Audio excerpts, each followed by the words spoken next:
Buenos días a todos, mi nombre es María Ángel Alvarado, estudiante del tercer año de la carrera de Derecho, y el día de hoy, en el marco del módulo 3, en nuestra materia Derecho Probatorio, les hablaré sobre los medios de la prueba que son clave para el ordenamiento jurídico venezolano.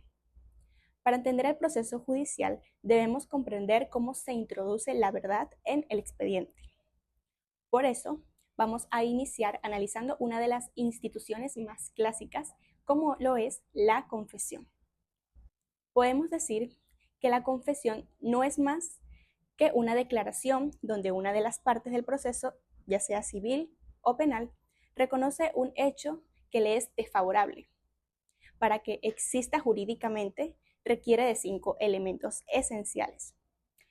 Un sujeto activo, que es quien confiesa con plena capacidad; un sujeto pasivo, que es el juez que recibe; un objeto, que deben ser los hechos perjudiciales; la voluntariedad, es decir, que nazca de libre coacción; y un contenido con consecuencias jurídicas desfavorables. Un ejemplo sencillo: imaginen que en un juicio por cobro de bolívares, el demandado dice ante el juez: sí, es verdad, yo le debo ese dinero al demandante. Esa simple declaración cumple con todos los elementos y cambia el rumbo del caso. Ahora bien, esta figura no es homogénea, que quiere decir que se clasifica según sus distintos criterios. Si miramos la relación con el juez, esta puede ser judicial dentro del juicio o extrajudicial fuera de él. Por la actitud del confesante puede nacer de forma espontánea o ser provocada respecto al adversario. Se estudia su visibilidad o invisibilidad, y por su formalidad. Esta puede ser expresa, cuando se dice textualmente, o tácita, cuando se deduce del silencio o la inasistencia. Todo esto se encuentra establecido en nuestra legislación, y el pilar fundamental es nuestra Constitución de la República Bolivariana de Venezuela, en su artículo 49, numeral 5, ya que establece que el derecho constitucional a no autoculparse a sí mismo. Y también tenemos el Código de Procedimiento Civil en el artículo 403 y al 419, y en el Código Civil del 1400 a el 1405, que regulan esta materia. Para que una confesión sea válida ante los ojos de la ley, no puede ser un acto impulsivo o bajo amenaza. Requiere voluntariedad absoluta, capacidad legal, un objeto lícito, deberse sobre los hechos y no sobre interpretaciones de derecho. También es muy importante en materia penal que debe rendirse libre y sin juramento. Cuando se cumplen todos estos requisitos, ¿qué valor tiene? Bueno, la ley es muy clara.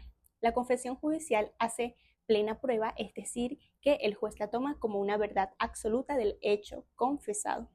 Si es extrajudicial y se lo hizo a la contraparte, tiene el mismo efecto, pero si se lo hizo a un tercero, solo genera un indicio.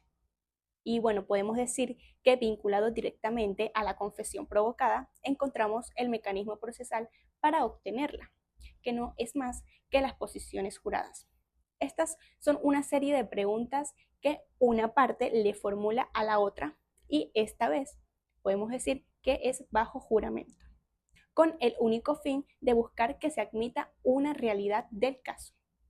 Este medio se rige por la obligatoriedad de comparecer al citado y por la reciprocidad, ya que si yo le pido posiciones a mi contraparte, ella adquiere de inmediato el derecho de pedírmelas a mí.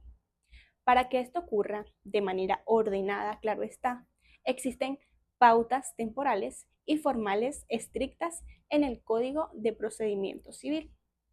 El término para promoverlas va desde la contestación de la demanda hasta antes de los informes, artículo 405. El momento para absorberlas lo fija el juez en el auto de admisión, artículo 406. La citación debe hacerse con un mínimo de 3 días de antelación para garantizar el derecho a la defensa, establecido en el artículo 416 del Código de Procedimiento Civil.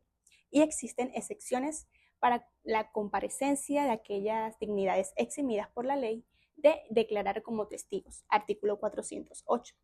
Dejando atrás las declaraciones de las partes, pasamos a un terreno distinto pero igual tradicional, la prueba testimonial.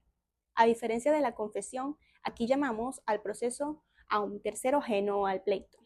Su importancia radica en que aporta al juez un conocimiento directo de los hechos porque lo presenció con sus propios ojos, con sus propios sentidos.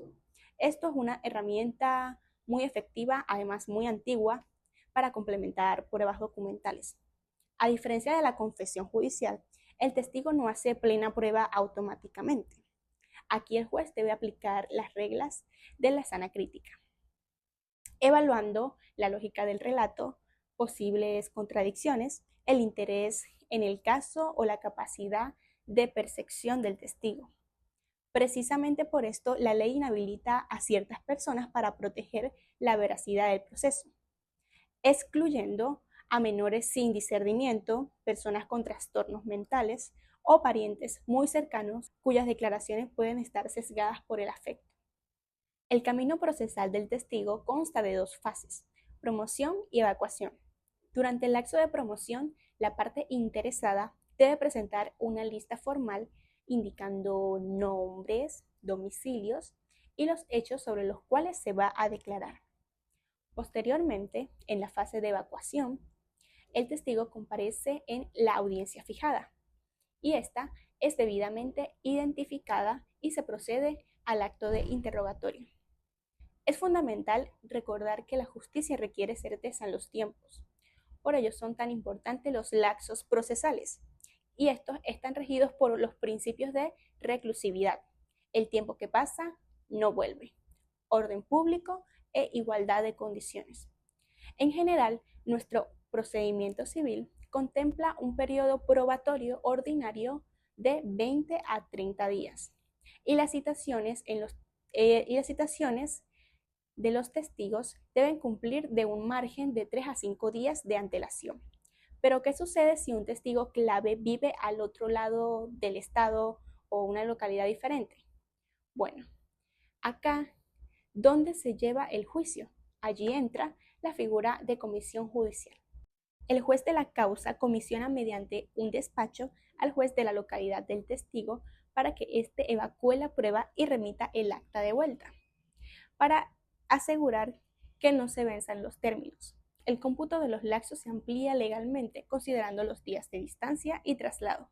Durante todo ese tiempo, el juez no solamente más un espectador, sino al contrario, cumple papeles y roles importantes como ordenar las citaciones, dirige el interrogatorio para mantener el orden, excluye legalmente a los inhabilitados y exige un requisito del juramento previo de decir la verdad. La omisión de este juramento puede restarle toda la eficiencia probatoria a la declaración. Por ello, es importante la dinámica del testimonio. Es estrictamente ordenada y se divide en 3 pasos secuenciales. Primero, el interrogatorio, realizado por la parte que promovió al testigo, con las preguntas claras y sin trampas.